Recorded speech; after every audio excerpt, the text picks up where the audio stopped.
Hi, my name is Chris Hagwood, and we're going to go over a traditional hive setup, something that you would be likely starting with. We're going to focus this lesson on a Langstroth hive rather than any other type of hive, which is much less common. So the first component of this setup I'd like to go over with is the hive stand. You can see the hive stand I'm using here in my home apiary. It's a stand that holds about 5 hives, and the legs fold out. I find it very convenient to put hives on. If I need to move it to another outyard, I can take the hives, load them into the truck, fold the legs in, move the hive stand, set everything back up pretty quickly and simply. I like to set my hives about knee height to start with.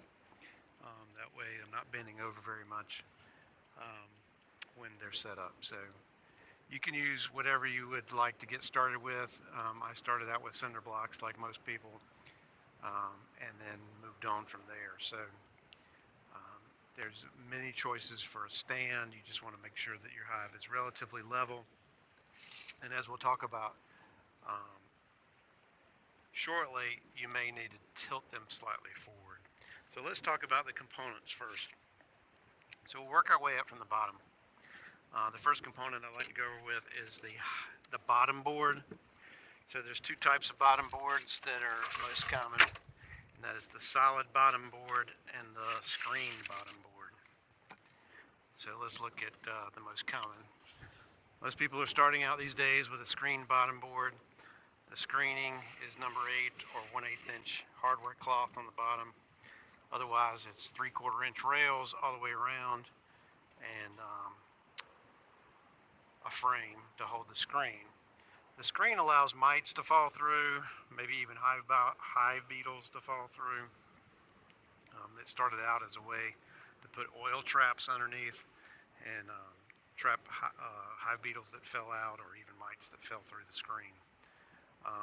It allows extra ventilation in the summertime, and in the wintertime, a lot of people put an insert in the duration of the winter, or they use this insert that's marked to try to count mites that drop through the screen. While that's not a particularly accurate method to count mites, it does give you an idea if you measure the time period of the mites that have fallen off of your bees in that time period. So it's not altogether useless, but it is not a particularly accurate method for assessing your mites, but you'll learn more about that in a different module.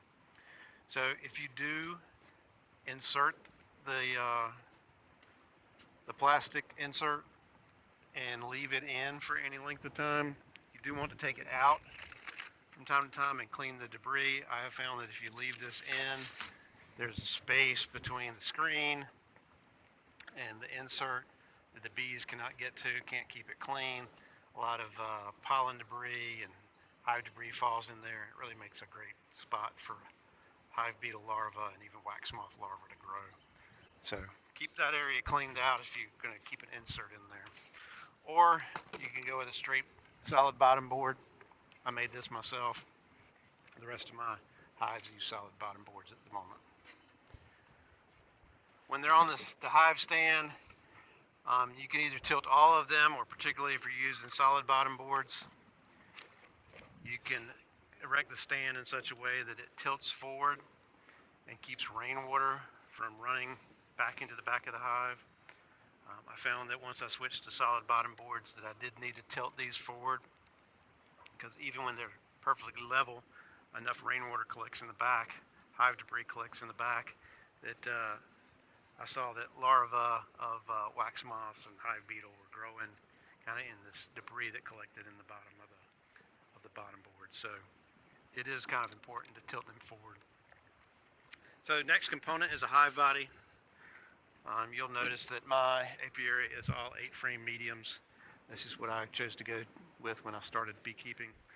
You can make your own decision whether you use 10-frame, 8-frame, all deeps, all mediums, combination, etc. So you'll notice that on this first hive body, I've got my 8 frames in, and When I arrange them, I'm going to push them tightly together in the hive body.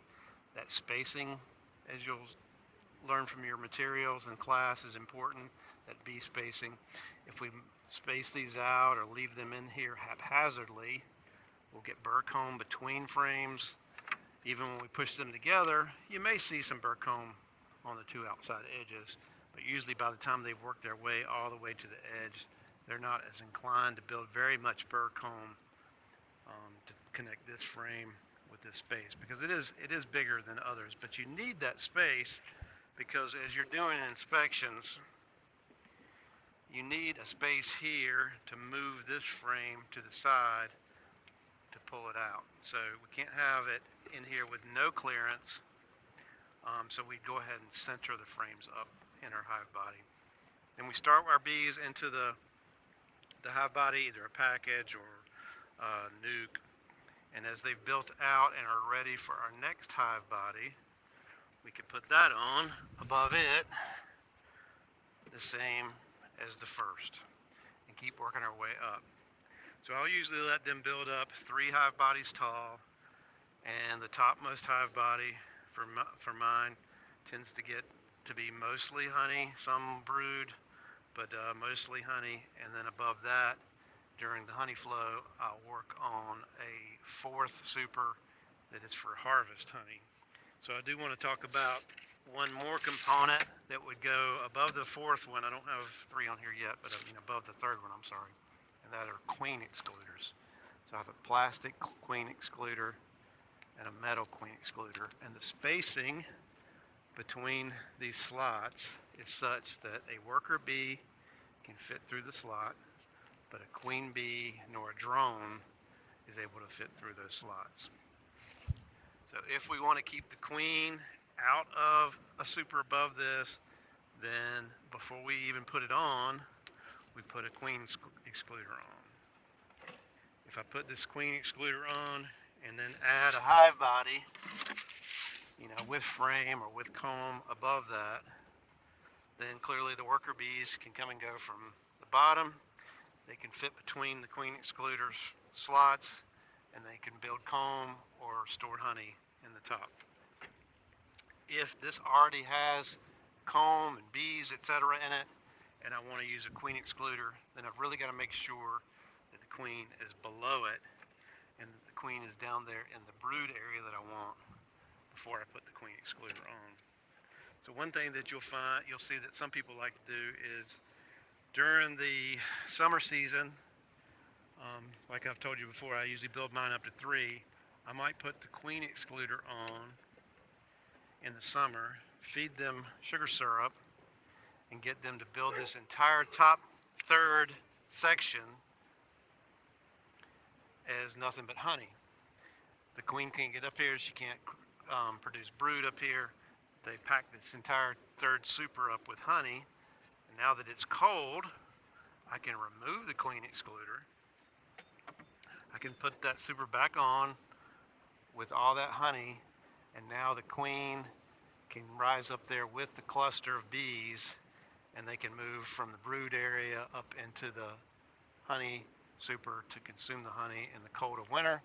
She may or may not lay at that point in the topmost super with the rest of the bees, but if you forget and leave that queen excluder on, it could be catastrophic, because the bees could move up into the topmost super to eat the honey, but the queen would not be able to fit, and she would be stuck behind and freeze to death.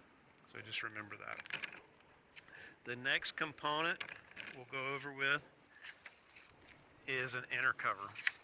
So this is a commercially made inner cover with a oval opening. You can make your own. I make plenty of these myself. They usually come with a flush side and a raised edge. And you put the flush side down. That keeps the bee space proper between the bottom of the inner cover and the frames, and you're going to get less burr comb. If you flip it this way, there's going to be too much space between the top of the frames and the inner cover, and you're more likely to get burr comb. You put this down as a ventilation hole and a ventilation notch. That allows air to enter the front entrance, rise up through the colony, exit the top and come out the ventilation hole. Particularly in wintertime, that's going to allow excess humid air to escape the hive as well. The reason we're using an inner cover is that most people are going to choose a telescoping cover and make one that has a pitched roof. It's called a garden cover. And this metal clad keeps the rain out, keeps everything dry, but it does hang over the edges. So bees produce a lot of propolis, and if we didn't use this inner cover, then the bees, which propolize the inner cover down, and they do make some propolis between the inner cover and the telescoping cover as well. But if we weren't using this, then we would have no way to pry this off. We need to use a hive tool between supers. We need to use a hive tool between the bottom board and the hive body to pry that propolis loose. Otherwise, it's going to be difficult, or if not impossible, to get them apart. So when we use the inner cover, we've got this space on the side of the hive, front side or the back. Insert our hive tool, pry the inner cover off, access the rest of the hive. When the inner cover's on and we add the top cover, while they will build some propolis underneath, it's not going to be nearly as strong. You'll be able to remove the telescoping cover without a hive tool, get it off, then use your hive tool to get the inner cover off. Now, if you don't want to go with two pieces, which is why the rest of mine have a single migratory cover, is just to reduce the amount of pieces that I've got to build or purchase myself. You can use a migratory cover. So this one's made out of tongue and groove wood that's been joined together in such a way that it stays nice and straight. I've painted it, and that can go on directly above the topmost hive body, or you could lay a sheet of Tyvek down or a cloth inner cover if you chose.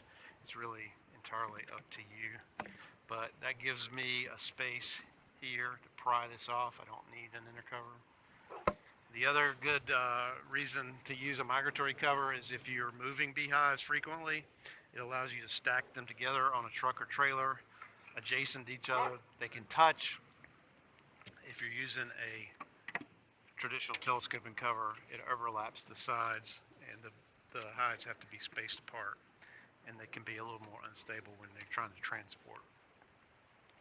So those are our components from bottom to top. We've got a bottom board, our hive bodies with frames, and we've got some type of hive cover.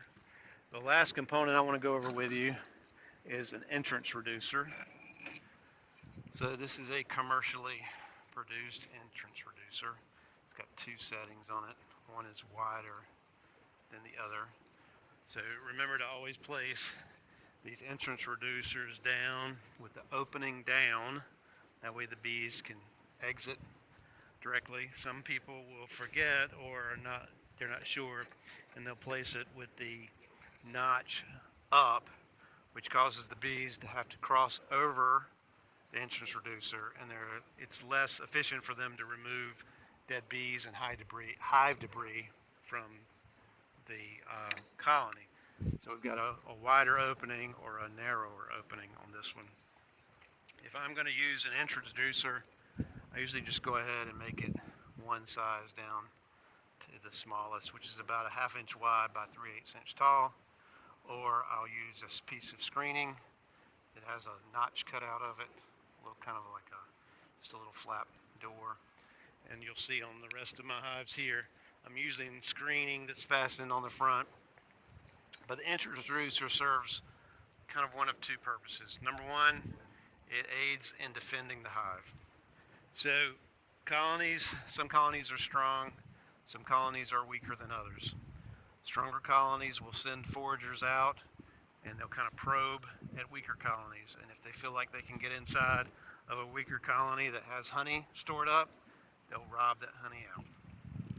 So the entrance reducer provides a narrower space for the bees to defend. So if this is on the front, I will usually insert it inside by raising the hive body up slightly.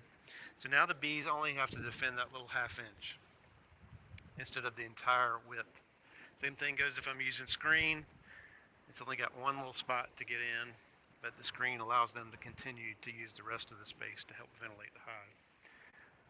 But now that it's cool weather, it also serves a second purpose, and that is that if you're using a solid bottom or using your insert, you could place maybe this medium size opening on the front of your hive, and that way the bees would have less space in the front during cold weather or during high winds, and they were able to control the temperature of the hive better. Particularly smaller colonies that don't have as many bees and are having more difficulty regulating the hive temperature. So those would be your two good reasons to use a hive entrance reducer on your hive. So that's kind of it for the basic Langstroth hive setup. There are other hive types. You're certainly welcome to explore and to purchase any hive type that you like. And if you have questions at the end of this module, we'll be here to answer those. And that's it for my module today. Thank you.